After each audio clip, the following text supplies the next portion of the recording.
Hi friends, welcome to our channel. SGT పోస్టులకు BEd వాళ్ళకి అర్హత కల్పించారు. సుప్రీంకోర్టు తీర్పు ఉన్న ఎస్జిటి స్పష్టత ఇవ్వలేదని అనుమతి.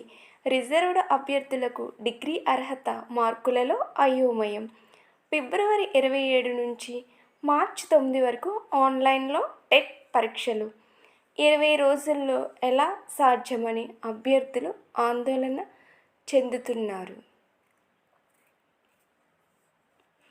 మీరు టెట్కి డిఎస్సికి ప్రిపేర్ అయినట్లయితే మన ఛానల్లో ప్లేలిస్ట్లో తెలుగు గ్రామర్ టోటల్ సిలబస్ ఉంది ఫ్రెండ్స్. ఒకసారి చూడండి, మీకు నచ్చినట్లయితే ఫాలో అవ్వండి. 20 రోజుల్లో ఎలా సాధ్యమని అభ్యర్థులు ఆందోళన చెందుతున్నారు. దీనికి మీ యొక్క స్పందన ఏమిటి అనేది కామెంట్ చేయండి ఫ్రెండ్స్. వీడియో నచ్చితే లైక్ చేయండి. మరిన్ని వీడియోస్ కోసం మన ఛానల్ని సబ్స్క్రైబ్ చేసుకోండి. Bye friends.